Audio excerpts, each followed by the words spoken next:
I'm Lauren Carter, 29, working as a nurse in Seattle when my world imploded with a single phone call. Wilson, you're 3 months behind on your mortgage payments, the bank representative said. What mortgage? I'd never owned property in my life. The amount? $623,000. My stomach dropped when I saw the signature. Perfectly forged, but not mine. The address belonged to my sister Amanda's beautiful new home. Tonight was our bi-weekly family dinner, and inside my bag sat a police report that would change everything. If you're watching this from somewhere around the world, I'd love to know where. Drop your location in the comments, hit subscribe, and stay tuned for the moment I expose the betrayal that shattered my family forever. Before everything fell apart, I had what I considered a pretty good life. Nothing extraordinary, but satisfying in its simplicity. I'd been a registered nurse at Seattle Grace Hospital for 6 years, working in the pediatric ward. There's something incredibly fulfilling about helping sick children, even on the hardest days when the outcomes aren't what we hope for. My colleagues were like family, and I'd built a reputation as someone reliable, someone who would pick up extra shifts when needed, someone who cared deeply. My apartment was small but comfortable, a 1-bedroom in Ballard that I decorated with secondhand furniture and plants. Lots of plants. My friends joked that my place was more greenhouse than home, but those green companions gave me peace after long, chaotic hospital shifts. Then there was my actual family. My parents, David and Carol Wilson, still lived in the same suburban home where my sister and I grew up. Dad had retired from his accounting job 2 years ago, and Mom continued teaching 4th grade, claiming she'd retire when the kids stopped being interesting. They were good people, honest, hardworking, and devoted to their daughters. And Amanda, my older sister by 3 years. I'd spent my whole life looking up to her. As children, she was the confident one, the achiever, the one who made friends effortlessly while I hung back, shy and uncertain. She was homecoming queen, valedictorian, and captain of the debate team. I was the quiet, studious one who found my voice only after college. But there was never any resentment between us, at least none that I acknowledged. I was proud of her accomplishments and grateful for her protection when kids tried to bully me in middle school. As adults, we'd remained close despite our different paths. Amanda went into real estate and built a successful career selling luxury properties around Seattle. She married Brian Parker, a financial advisor, 5 years ago. They made a striking couple, both tall, athletic, and perpetually tan from their frequent vacations to tropical destinations. Their social media pages were catalogs of carefully curated perfection, sunset cocktails, charity galas, and matching tennis outfits. Meanwhile, I remained single, focused on my career and the occasional disastrous date that my coworkers insisted on setting up. Our lives couldn't have been more different, but we still met for coffee every few weeks, and our family gathered for dinner twice a month. Amanda would sometimes make subtle comments about my modest lifestyle or suggest investment opportunities one couldn't possibly afford, but I chalked it up to her wanting the best for me. 8 months ago, Amanda and Brian moved from their downtown condo to a stunning Craftsman in Queen, in one of Seattle's most prestigious neighborhoods. When they invited the family over for a housewarming, I remembered feeling a twinge of envy as I walked through the meticulously renovated rooms with their Viking appliances and sweeping views of the city and Puget Sound. Amanda had given me the grand tour, pointing out custom features and designer names I didn't recognize. "Someday you'll have this too, sis," she'd said, squeezing my shoulder. "You just need to aim higher." The day everything changed started like any other Tuesday. I was halfway through my shift, helping a 7-year-old boy named Tyler change his bandages after an appendectomy when my phone vibrated in my pocket. I normally wouldn't answer during patient care, but I'd been waiting for news about my elderly neighbor who'd been hospitalized the previous night. I excused myself after ensuring Tyler was comfortable. "Hello, this is Lauren," I answered, stepping into the hallway. Wilson, this is Craig Donovan from Washington Mutual Bank. I'm calling about your missed mortgage payments. We've sent several notices, and I'm afraid if we don't resolve this soon, we'll have to begin foreclosure proceedings." I felt a flutter of confusion. "I'm sorry, there must be some mistake. I don't have a mortgage. I rent my apartment." The banker's voice took on a slightly condescending tone. Wilson, according to our records, you took out a mortgage for $623,000 in January for a property on Highland Drive. You made payments for the first 3 months, but we haven't received anything since April. My mind raced. Highland Drive, that sounded familiar. Wasn't that Amanda Street? This is a mistake. I insisted, my voice rising enough that a passing nurse gave me a concerned look. I've never purchased property. My credit isn't even good enough for a mortgage that size. I'm a nurse, not a surgeon. There was a pause. Then, the application shows an annual income of $192,000 and a credit score of 782 at the time of application. We have all the documentation, Ms. Wilson, including your signature on multiple forms. Perhaps you could come into the branch to review the paperwork. The conversation continued in this surreal vein for several more minutes before I agreed to visit the bank after my shift. I returned to Tyler's room on autopilot, my mind spinning with possibilities. A clerical error? Identity theft? But the address? That couldn't be coincidence. At the bank, Richard Peterson, the branch manager, laid out a folder of documents that made my stomach sink further with each page. Loan application, income verification, credit check authorization, closing papers, all bearing what appeared to be my signature. And there it was in black and white. The property address matched Amanda's new house. Could I get copies of all of this? I asked, my voice sounding distant even to my own ears. Richard hesitated. Technically, these are already your copies, but given the circumstances, I can make duplicates. He studied my face. Wilson, if you didn't apply for this mortgage, I strongly suggest you contact the police. This appears to be identity theft and possibly fraud. I nodded numbly, but inside a voice was screaming. Not just any identity theft. My sister. My own sister had stolen my identity to buy her dream house. The days following my visit to the bank became a blur of anxiety, disbelief, and methodical investigation. I called in sick to work for the first time in 2 years, unable to focus on patient care when my own life was unraveling. My apartment, once my sanctuary, now felt like a cage where I paced endlessly, alternating between rage and confusion. Could there be another explanation? Perhaps Amanda had made some terrible administrative mistake. Maybe she'd intended to use her own name, but somehow mine got entered incorrectly. But as I stared at the documents Richard had copied for me, that hopeful theory crumbled. This was deliberate. Someone had carefully forged my signature on multiple documents. Someone had provided my social security number, birth date, and employment history. Someone who knew me intimately. My first call was to Equifax. The customer service representative sounded bored until I explained the situation. Then her tone shifted to practice sympathy. Let me pull up your credit report, Ms. Wilson. The clicking of a keyboard, then a pause. There are several accounts here that appear to have been opened in the past year. The mortgage is the largest, but there's also a home equity line of credit for $150,000, 3 credit cards with limits between $20,000 and $30,000 each, and a personal loan for $45,000. I felt physically ill. All of these are fraudulent. I didn't open any of them. I understand, ma'am.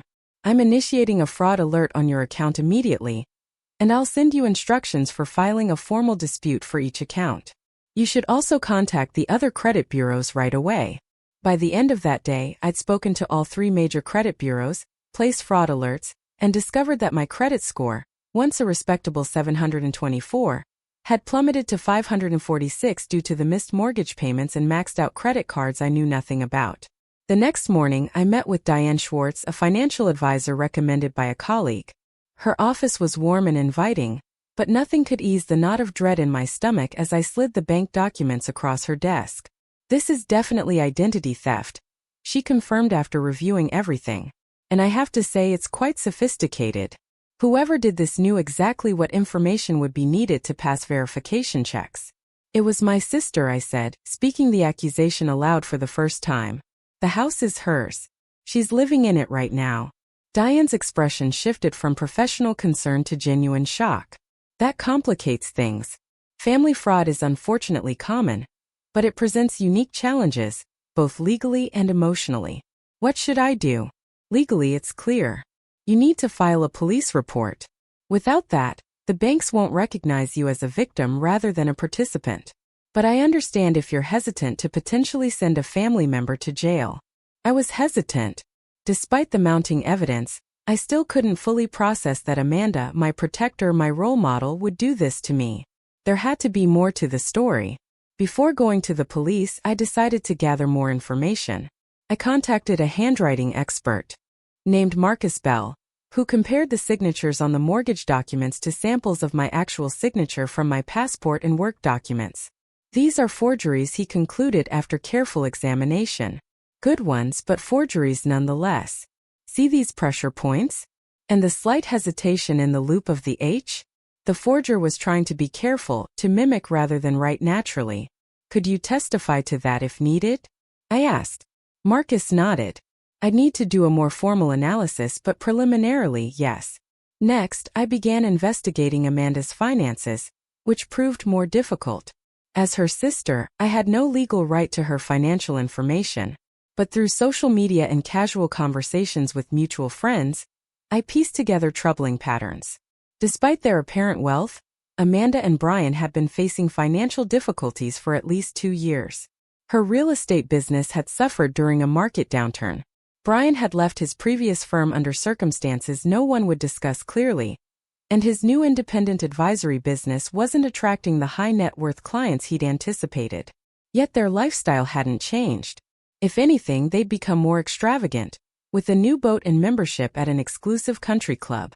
The most damning evidence came from my friend Stephanie, who worked at a luxury car dealership where Amanda had purchased a new Mercedes. I probably shouldn't tell you this, Stephanie said over coffee, but when they ran her credit for financing, it was a mess. Brian ended up paying cash, but I overheard them arguing about it in the parking lot. He said something like, "We can't keep doing this. The house was risky enough." The house. My house, according to the bank. I also discovered multiple credit accounts opened in my name, all linked to online statements, with the contact email being a slight variation of my actual address. LaurenWilson83@gmail.com instead of my real LaurenWilson1993@gmail.com. Easy to miss in verification processes, but clearly deliberate. Every new piece of information felt like another weight on my chest, making it harder to breathe, harder to deny the truth. My sister, whom I trusted completely, had stolen my identity to finance a lifestyle she couldn't afford. She'd thrown me under the bus without hesitation, leaving me to deal with the financial and legal fallout when it all inevitably collapsed. After a week of investigation, I could no longer avoid the necessary step. With a heart that felt like lead, I drove to the Seattle Police Department's Financial Crimes Unit and asked to file a report for identity theft and fraud.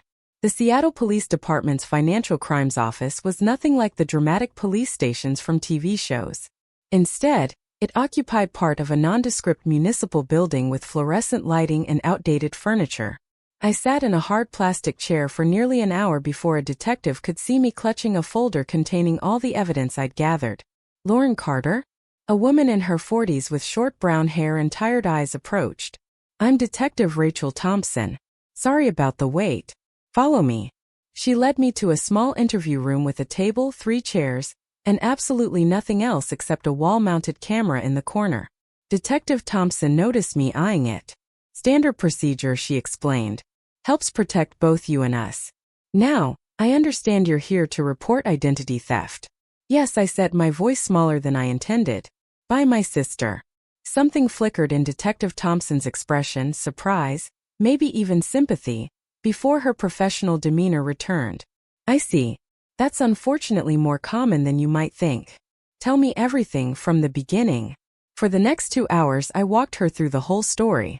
The bank call, the mortgage I never applied for, the credit cards and loans opened in my name, the house my sister was living in purchased with my stolen identity. Detective Thompson took detailed notes, occasionally asking clarifying questions.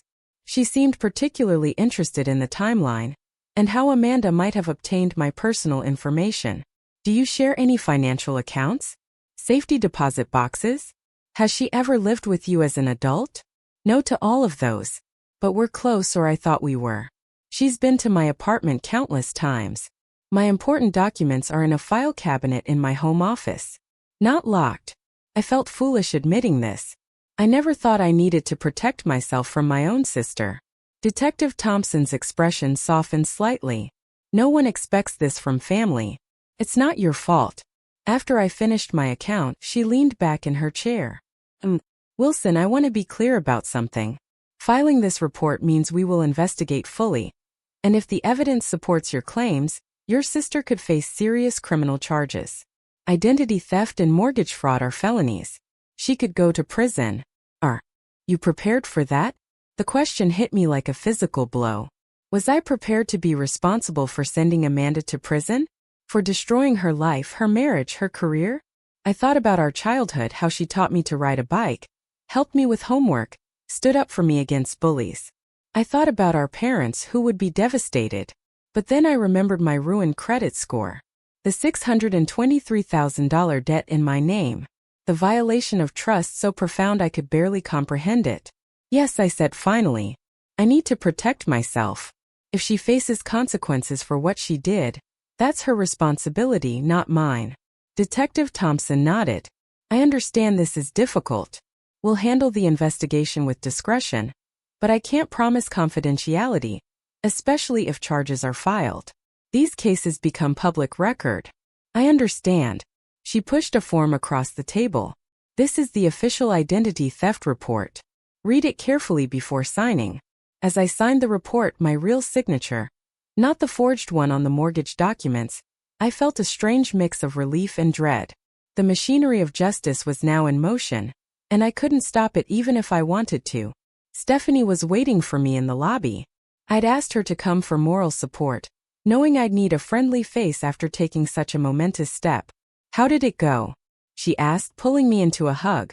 About as well as accusing your sister of felony fraud can go, I replied, attempting humor but hearing the tremor in my voice. You did the right thing, Lauren. What she did was unforgivable. We went to a nearby coffee shop, where Stephanie listened as I processed my swirling emotions. The detective said they'll begin investigating right away. They'll contact the bank, subpoena records, maybe even interview Amanda. How do you think she'll react? I stared into my untouched latte. She'll deny it at first. Amanda's always been good at lying when cornered. Then she'll try to justify it somehow, make it seem like she was doing me a favor or had every intention of paying everything back. Do you think she did? Intend to pay it back? I considered this, maybe in some abstract way, but the practical reality? She and Brian were already missing payments. They never had a plan beyond using my identity to get what they wanted in the moment. 2 days later, Detective Thompson called with an update. We've confirmed your suspicions, Ms. Wilson. The mortgage application was submitted online using your personal information, but from an IP address traced to your sister's previous residence. We're also investigating her husband's potential involvement. Financial crimes like this are rarely committed by just one person in a household. Brian, I hadn't even considered his culpability until now, but of course he would have known. As a financial advisor, he might even have helped orchestrate the whole scheme. There's more, Detective Thompson continued. We've discovered evidence suggesting they were planning to declare bankruptcy in your name once the debts became unmanageable. There are searches from their home computer about bankruptcy laws and identity abandonment. The calculated nature of their betrayal stunned me. They hadn't just stolen my identity in a moment of desperation. They'd planned to utterly destroy my financial future while protecting their own. A week after filing the report, I received the official police documentation, a comprehensive dossier detailing the evidence against Amanda and Brian. Bank records showing transfers from accounts in my name to their personal accounts. Loan applications with forged signatures. Credit card statements showing purchases at stores and restaurants I'd never visited in amounts I could never afford. Sitting at my kitchen table that evening, I read through each page methodically, highlighting the most damning sections. The police had done thorough work building an airtight case against my sister and brother-in-law. According to Detective Thompson, the district attorney was confident about pressing charges. Tomorrow was our bi-weekly family dinner. Amanda would be there, still believing her scheme was undiscovered. She didn't know that I'd received the foreclosure notice intended for homeowner Lauren Carter. She didn't know I'd spent weeks investigating her. She didn't know about the police report that now sat in a manila folder on my counter. As I prepared for bed, my phone chimed with a text from my mother. Looking forward to seeing my girls tomorrow. I'm making your favorite lasagna. Love you both. The casual normalcy of it broke something in me. I cried for the first time since this nightmare began, not just for myself, but for our parents whose world was about to shatter. In the morning I rehearsed what I would say, how I would remain calm and dignified when I confronted Amanda. I wouldn't scream or name-call, though God knows she deserved it. I would simply present the evidence and let the truth speak for itself. As I was getting dressed for dinner, my phone rang. It was my mother. "Honey, you're still coming tonight, right? Your father's already opened a bottle of wine." "Yes, Mom. I'll be there at 6. "Good. Amanda's bringing that chocolate cake you love from Dahlia Bakery. Isn't that thoughtful?" Thoughtful. My sister, the identity thief, buying me cake with credit cards fraudulently opened in my name. The absurdity of it almost made me laugh. Very thoughtful. I managed. "See you soon, Mom."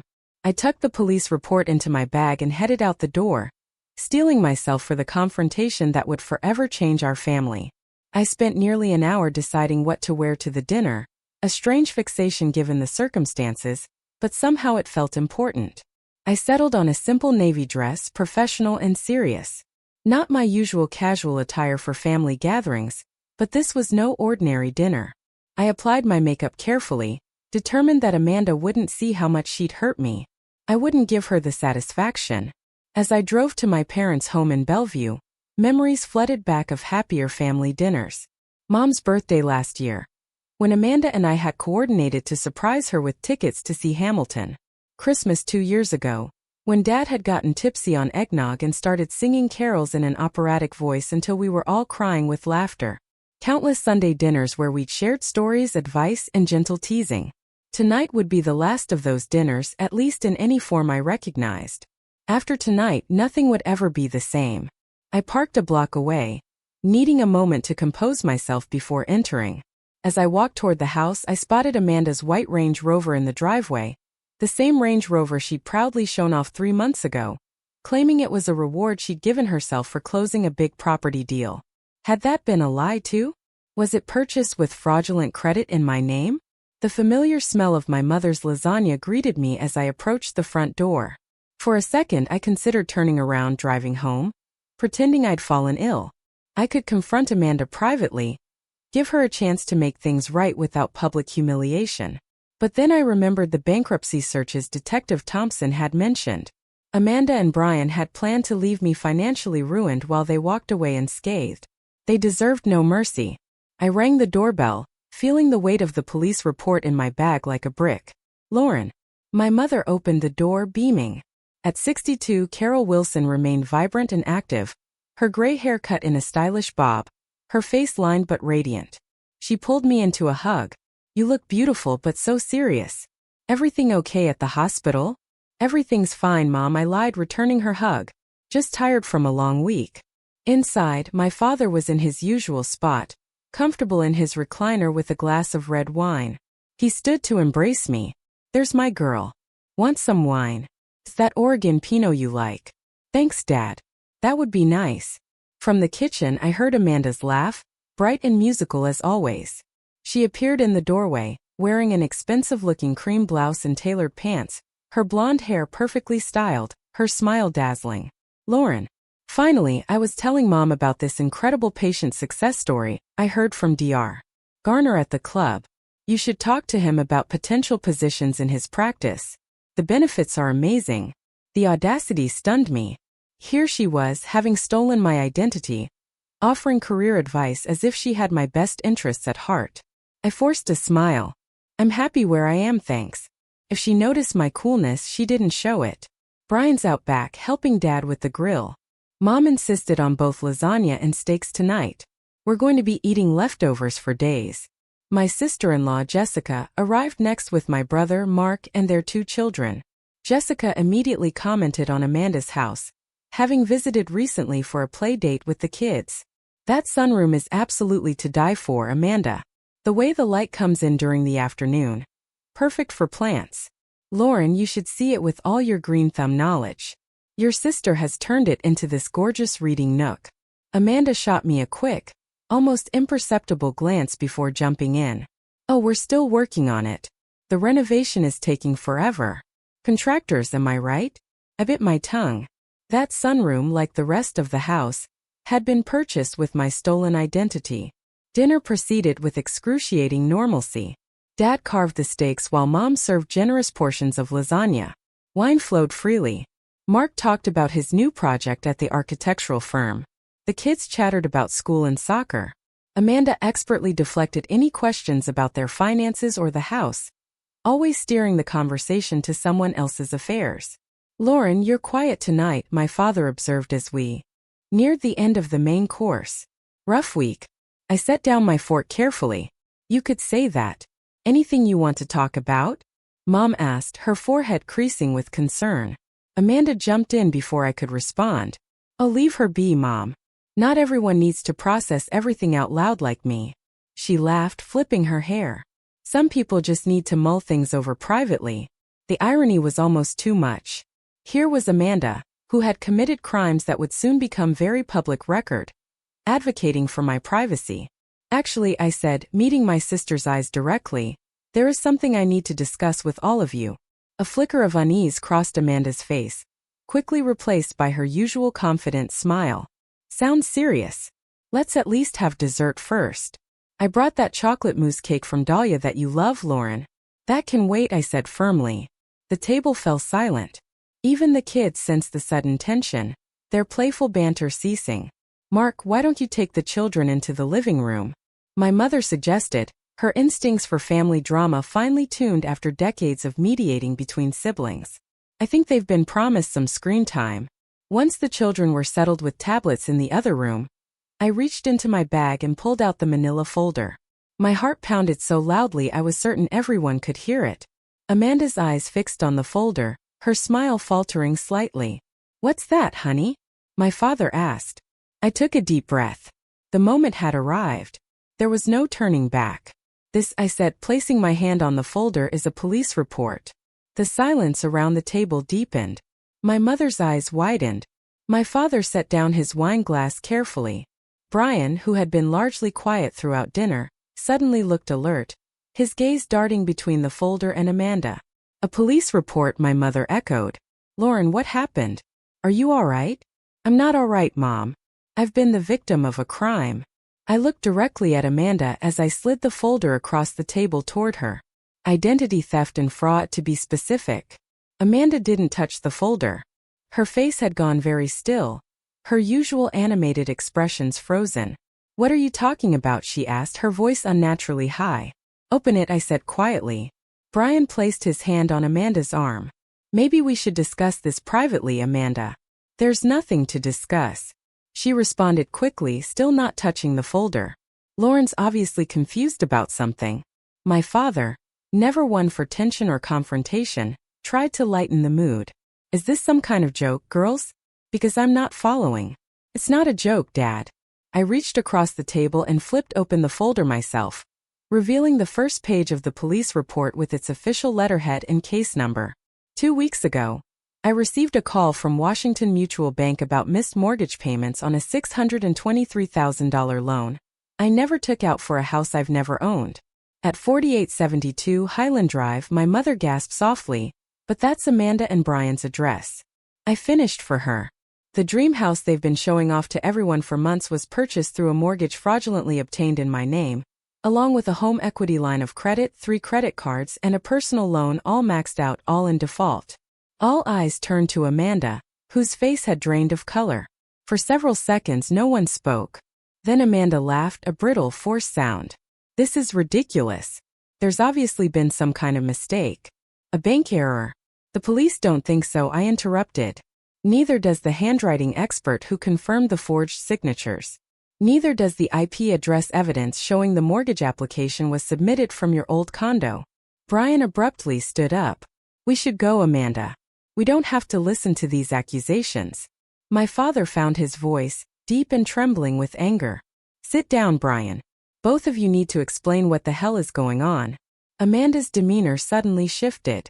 The deer in headlights look vanished, replaced by cold calculation. "Fine. You want an explanation? We hit a rough patch."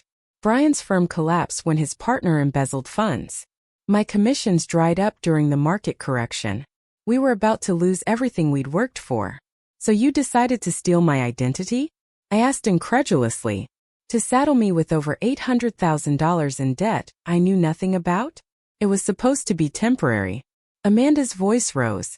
Once the market recovered, once Brian's new clients came through, we were going to refinance everything properly. That's a lie, I said quietly. The police found your searches about declaring bankruptcy in my name. You were never going to make this right. You were planning to destroy my financial future to save yourselves. My mother began to cry softly. My father's face had turned an alarming shade of red. Amanda, he said, his voice dangerously quiet.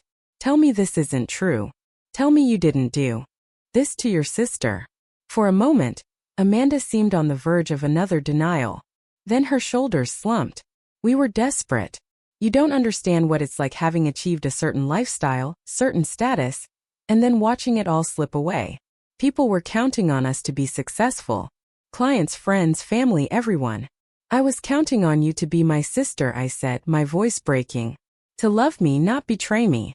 Brian suddenly turned on Amanda. I told you this would blow up in our faces. I told you we should have found another way. There was no other way. Amanda shouted back. Your brilliant investment strategies lost us everything. What was I supposed to do? Not commit felony fraud using your sister's identity? Brian retorted. Do you have any idea what this means? We could go to prison, Amanda. My parents watched this exchange in stunned silence. Then my father stood up, his hands shaking. Get out, both of you. Get out of my house. Dad, please. Amanda began, her eyes filling with tears, whether genuine or calculated. I couldn't tell anymore. You have to understand. I understand perfectly. He cut her off. You stole from your sister. You lied to all of us. You were willing to destroy Lauren's life to maintain your facade. I don't even recognize you anymore. My mother, still crying, looked at Amanda with devastation. How could you do this? After everything we taught you about honesty, about family? What happened to you, Amanda? Nothing happened to me, Mom, Amanda said, a hint of defiance returning. I just refused to fail. Unlike the rest of this family, I have ambition. I have standards. Do you think I wanted to end up like Lauren? Living in a tiny apartment with plants as my only companions? The casual cruelty of her words stunned me. Is that what you really think of my life? That it's some kind of failure because I don't have a mansion or a luxury car? You could have had more, Amanda said bitterly. You're smart enough, but you've always settled for less. Honestly, it's not like you were even using your good credit score for anything important. Brian grabbed her arm. Enough, Amanda. We're leaving. Now he turned to me. His expression a mixture of anger and fear. This isn't over, Lauren. You have no idea what you've done by filing that report. I know exactly what I've done, I replied steadily. I've protected myself from criminals. That's what you both are, criminals. And now you'll face the consequences. As they gathered their things to leave, my mother called after Amanda. The police. Will they arrest you? Amanda paused at the door. For a moment her mask slipped, and I saw genuine fear in her eyes. I don't know, Mom. Probably. After they left, the three of us sat in stunned silence. My father poured himself another glass of wine, his hand still shaking. My mother wiped her tears with a napkin, looking suddenly older than her years. I should have seen it, she said finally. All those extravagant purchases, the house we knew they couldn't afford. I just thought they were being irresponsible with their money, not this. None of us saw it, I said, reaching for her hand. I never imagined Amanda capable of something like this. Not to a stranger, and certainly not to me. My father looked at the police report, still open on the table. What happens now? The district attorney will decide whether to press charges. Given the evidence, Detective Thompson thinks it's almost certain.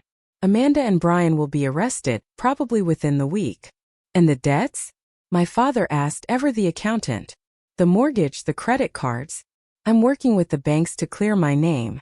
It's a long process, but the police report helps establish that I'm the victim, not a willing participant. My credit is still destroyed, at least for now. We sat together for hours that night, processing the shock, the betrayal, the uncertain future. My brother Mark returned from putting his children to bed, and we explained everything. His initial disbelief gave way to rage on my behalf. I'll testify against her if needed, he said fiercely. What she did to you is unforgivable. As I drove home that night, I felt hollowed out, as if something essential had been scooped from my chest. I had done what was necessary to protect myself, but there was no satisfaction in it, only grief for the sister I thought I knew and the family that would never be the same. The immediate aftermath of that fateful dinner unfolded like scenes from someone else's life, a television drama I was somehow starring in without having auditioned for the role. 3 days after the confrontation, Detective Thompson called to inform me that arrest warrants had been issued for both Amanda and Brian. They were taken into custody at their home, my home, according to the fraudulent mortgage, and charged with multiple felonies, identity theft, fraud, forgery, and conspiracy. Their arrests made the local news. Prominent Seattle realtor and financial advisor charged in identity theft. Scheme read the headline. The article mentioned that the victim was Amanda's sister, though thankfully withheld my name. Still, anyone who knew our family could easily figure it out. My phone buzzed constantly with messages from concerned friends, distant relatives, and even former classmates who had connected the dots. I turned it off, unable to face the well-meaning but intrusive questions. How are you holding up? Did you know what they were doing? Are they going to prison? My parents retreated into a shell of shock and humiliation. Dad stopped attending his weekly golf games, unable to face friends who had undoubtedly seen the news. Mom took a leave of absence from teaching, claiming health issues. Their social circle, built over decades in the same community, suddenly felt threatening rather than supportive. Everyone must be talking about us, Mom said during one of my visits to their home. She hadn't bothered to style her hair or apply makeup, so unlike her usual put-together appearance. Wondering where we went wrong with Amanda. You didn't go wrong, I assured her, though part of me wondered the same thing. Had there been signs of Amanda's moral flexibility that we'd all missed or excused over the years? Small dishonesties that had escalated when the stakes got higher? Your father can barely sleep, she continued. He keeps saying he should have taught her better values, as if this is his fault somehow. The pressure from my family to drop the charges began subtly at first, then grew more insistent as the reality of Amanda's situation became clearer. She and Brian had been released on bail, but were required to surrender their passports. Their assets were frozen, including the house, which the bank was now moving to reclaim. She made a terrible mistake, my mother pleaded over the phone one evening. But she's still your sister, still our daughter. Couldn't you ask the district attorney to reduce the charges? Maybe some kind of probation instead of prison. Mom, she stole my identity. She planned to declare bankruptcy in my name. Do you understand what that would have done to me? I wouldn't have been able to rent an apartment, get a car loan, maybe even keep my job if it required a security clearance. She was willing to destroy my life. I know, honey, what she did was inexcusable, but she has 2 young children. Think about your niece and nephew growing up without their mother. That was the hardest part. Harper and Ethan, 5 and 7, innocent in all this. I adored those children, had babysat them countless times, brought them special treats from my travels. Now they might lose their parents to incarceration because of my police report. My resolve wavered. Maybe I could talk to the DA about a plea deal. Maybe there was a way for Amanda to make restitution without serving time. It was Stephanie who helped me regain my perspective during a much-needed night out at a bar far from my usual haunts. Listen to me, she said, setting down her vodka tonic firmly. Amanda chose to commit multiple felonies. Amanda chose to victimize her own sister. Amanda chose to put her children at risk by engaging in criminal behavior. None of that is on you. The consequences are hers to bear, not yours to ameliorate. But my parents, your parents are doing what parents do, trying to protect their child. But they're protecting the wrong child in this scenario. You're the victim here, Lauren. Don't let them make you feel guilty for standing up for yourself. She was right, of course. And when I met with the district attorney the following week, I made it clear that I was not interested in dropping or reducing the charges. Wilson, I want to commend your resolve, said Prosecutor Natalie Chin. Many identity theft cases involving family members never make it to court because victims withdraw under family pressure. But these crimes have real consequences, and they merit real punishment. The legal proceedings moved forward with excruciating slowness, preliminary hearings, motions filed by expensive defense attorneys, continuances and delays. Through it all, I had to continue working, paying my bills, and attempting to repair my shattered credit. I'll never forget the day Amanda and Brian finally accepted a plea deal 9 months after my confrontation at the family dinner. I sat in the courtroom watching as my sister, thinner now, her designer clothes replaced by a modest navy suit, stood before the judge. Amanda Parker, you have pleaded guilty to 1 count of identity theft, 1 count of fraud, and 1 count of conspiracy, the judge stated. Before I pronounce sentence, do you wish to make a statement? Amanda turned slightly, her eyes finding mine in the gallery. For a moment I saw a flicker of the sister I'd grown up with, vulnerable, human, flawed. I want to apologize to my sister, she said, her voice steady but subdued. What I did was unforgivable. I betrayed your trust in the worst possible way, and I'll regret it for the rest of my life. I was selfish and desperate and terrified of failure. But that's no excuse for hurting the person who has always supported me and believed in me. I'm so sorry, Lauren. The judge sentenced Amanda to 18 months in federal prison, with Brian receiving 12 months. Both would serve 3 years of supervised release afterward and were ordered to pay full restitution, though how they would manage that without their careers remained unclear. As Amanda was led away, our eyes met one final time. There was so much unsaid between us, so much damage that might never be repaired.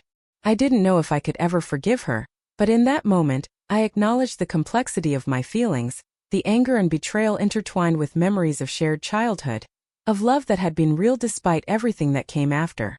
The weeks following the sentencing were a blur of practical matters. The bank foreclosed on the house, selling it at auction for less than the mortgage amount. I worked with credit agencies to remove the fraudulent accounts from my record, a frustratingly slow process that required countless phone calls, letters, and documentation. My relationship with my parents remained strained. They visited Amanda regularly in the minimum security facility where she was serving her time, but rarely mentioned these visits to me.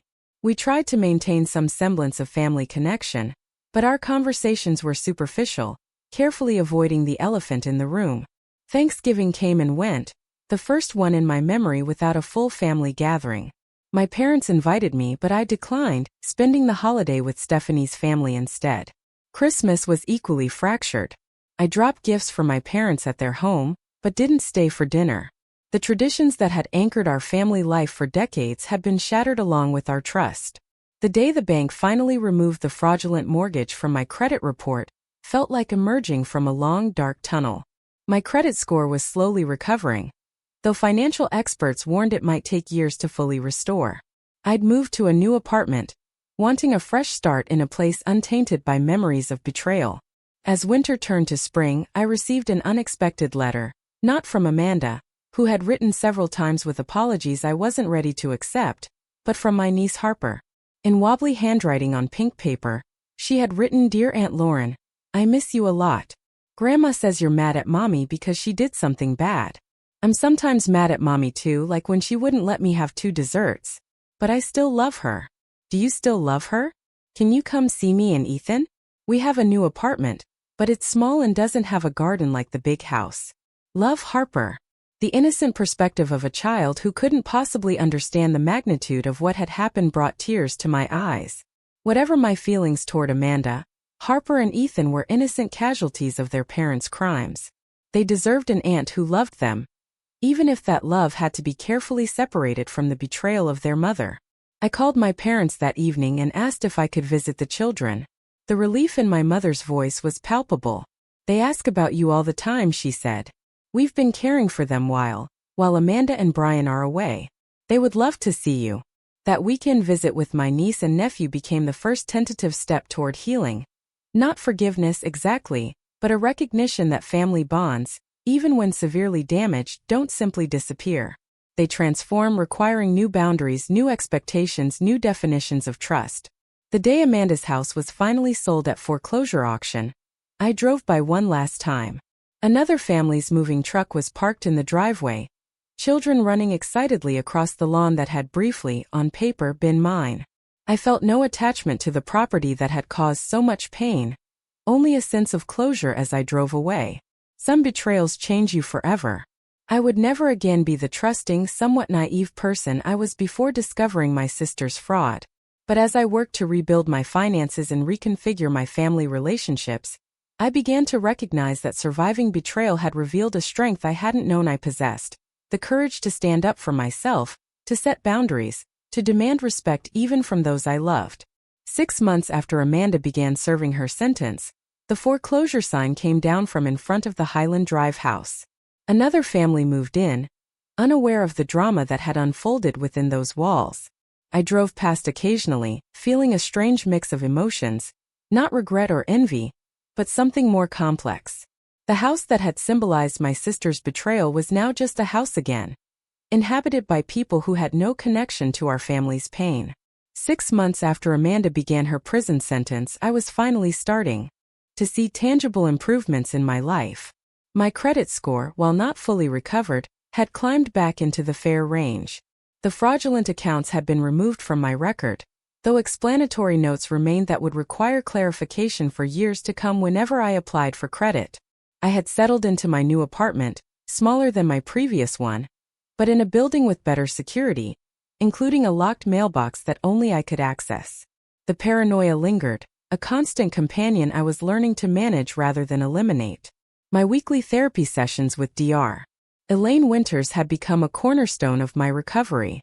Initially reluctant to share my story with yet another stranger, I'd found unexpected relief in having a neutral space to process my complicated emotions without judgment. Family betrayal creates a unique kind of trauma, Dr. Winters had explained during one of our early sessions. The people we expect to protect us become the source of harm. It fundamentally challenges our ability to trust. Will I ever trust anyone again? I'd asked, only half joking. You'll trust differently, she'd replied. More carefully, more intentionally. That's not necessarily a bad thing. She was right. I'd become more cautious about sharing personal information, more vigilant about reviewing financial statements, more selective about who I allowed into my inner circle. But I hadn't withdrawn from life entirely, which had been my fear in those dark early days. My relationship with my parents was slowly healing, though it would never return to what it had been. The strain of divided loyalties, their natural instinct to support Amanda despite her crimes, my legitimate need for validation as the victim, created an underlying tension that colored our interactions. But we were trying, all of us. Sunday dinners had resumed, though less frequently and with a careful avoidance of certain topics.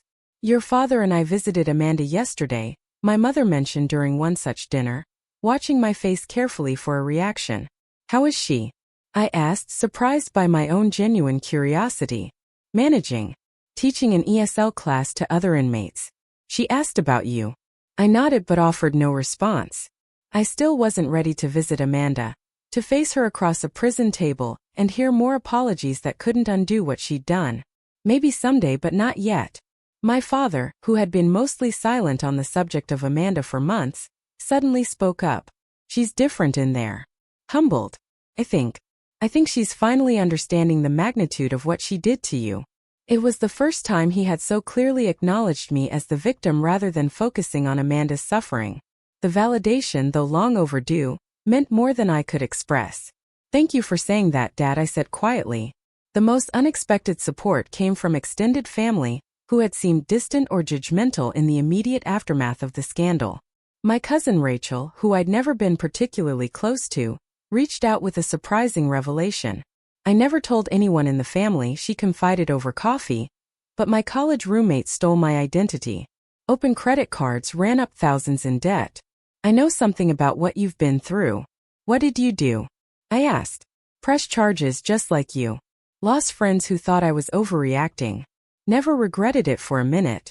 Finding this community of understanding, other identity theft victims who truly comprehended the violation I'd experienced, became an important part of my healing. I joined an online support group and eventually began attending in-person meetings of a financial crime survivors network. There I met people from all walks of life whose stories echoed aspects of mine. The shock of discovery, the painstaking process of clearing their names, the broken relationships with those who couldn't understand why they wouldn't just forgive and move on. In their company, I didn't have to explain or justify my feelings. They already knew. Through this network, I connected with a nonprofit organization dedicated to helping identity theft victims navigate the complex process of recovery. After benefiting from their resources, I began volunteering, using my own experience to guide others through the labyrinthine systems of credit bureaus, law enforcement, and financial institutions. "You have a gift for this," Margot, the organization's director, told me after observing one of my counseling sessions with a newly identified victim. "You're compassionate without sugarcoating the reality of what they're facing." This work gave purpose to my pain, transforming a devastating personal experience into knowledge that could help others. I couldn't undo what Amanda had done, but I could use it to make someone else's journey a little less lonely, a little more navigable. Moving to my new apartment had been a practical necessity. The lease on my old place had ended, and I needed something I could afford on a budget, strained by legal fees and credit counseling costs. But it became a symbolic fresh start as well.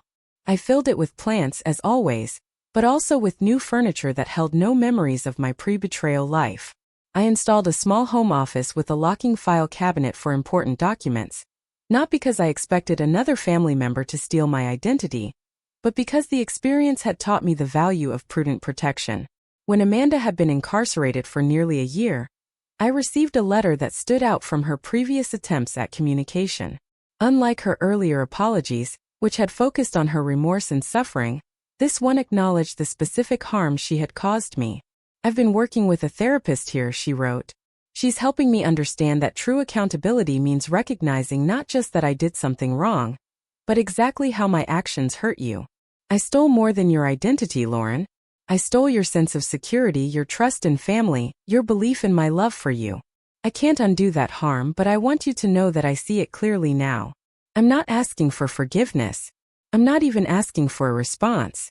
I just want you to know that I understand what I destroyed, and I will live with that knowledge for the rest of my life." I didn't respond immediately, but I kept the letter, rereading it periodically as I processed my feelings. The acknowledgement of specific harms felt different from her earlier blanket apologies, more genuine, more complete, more aware. Around this time, I made a decision that surprised even me. Using some of the restitution money that had finally begun arriving from Amanda and Brian's seized assets, I put a deposit on a small house with a generous yard, perfect for an expanded garden. The irony wasn't lost on me. My sister's crime had ultimately led to me achieving the home ownership she had fraudulently claimed in my name. The day I signed the legitimate mortgage papers, a moment that should have been purely joyful, I experienced an unexpected wave of emotion. Sitting in the loan officer's office, reviewing documents remarkably similar to those that had been forged in my name, I felt a strange closing of a circle. "Is everything all right, Ms. Wilson?" the loan officer asked, noticing my hesitation. "Yes," I said, signing my actual name to a loan I had chosen for a house I could afford. "Everything is fine. Better than fine, actually." Taking ownership of my new home became a powerful act of reclamation. I painted the walls colors I loved, planted a vegetable garden in the backyard, and invited friends for a housewarming party, my first real celebration since before the identity theft discovery. Stephanie brought champagne and a doormat that read, "Not today, identity thieves," dark humor that made me laugh despite myself. My parents came too, bringing a houseplant and awkward good wishes. They were trying, in their way, to support this new chapter while still maintaining their relationship with Amanda. "It's a lovely home, Lauren," my mother said, hugging me tightly. "We're so proud of you." "For buying a house?" I asked. "For everything," my father clarified. "For how you've handled all of this. With dignity and strength. It wasn't complete healing. That would take years more if it ever fully arrived, but it was acknowledgement, and that mattered." 2 weeks after my housewarming, I did something I'd been considering for months. I drove to the Federal Correctional Institution where Amanda was serving her sentence and added my name to her visitors list. I wasn't ready to see her yet, but I wanted the option available when and if that day came. As I continue rebuilding my life, I've come to understand that healing isn't a destination but a process. Some days I feel strong and forward-looking, others the betrayal feels fresh and raw. I've learned to accept both realities as part of my journey. What happened between my sister and me is a story with no neat ending, no perfect resolution. Family bonds, once broken by betrayal, can never be completely restored to their original form. But they can transform into something new, something more honest, perhaps with clearly established boundaries and carefully rebuilt trust. I don't know if Amanda and I will ever reclaim anything resembling our former closeness. I don't know if I'll ever fully trust her again, but I know that I've survived the worst betrayal I could imagine, and I've emerged stronger, wiser, and more self-reliant than before. If there's a lesson in all of this, it's that trust should be treated as the precious resource it is, given carefully, guarded appropriately, and withdrawn when necessary for self-protection. Love and trust aren't the same thing. A distinction I never fully understood until now. I can love my sister while acknowledging that she violated my trust in ways that may never be fully repaired. This experience has taught me that family loyalty has limits and should have limits. That standing up for yourself, even against those you love, isn't selfish but necessary. That forgiveness, if it comes, must follow accountability, not replace it. I'm still writing my story, still finding my way forward. But I know this much: I refuse to be a victim in silence. I refuse to sacrifice my financial future to protect someone who hadn't protected me. I refuse to accept betrayal as the price of family peace. And in those refusals, I found my strength. What about you? Have you ever experienced betrayal from someone you trusted completely? How did you handle it, and what boundaries did you establish afterward? I'd love to hear your stories in the comments below. If this account has helped you feel less alone in your own experience of family betrayal, please consider giving it a like and subscribing to my channel for more real-life stories of resilience and recovery.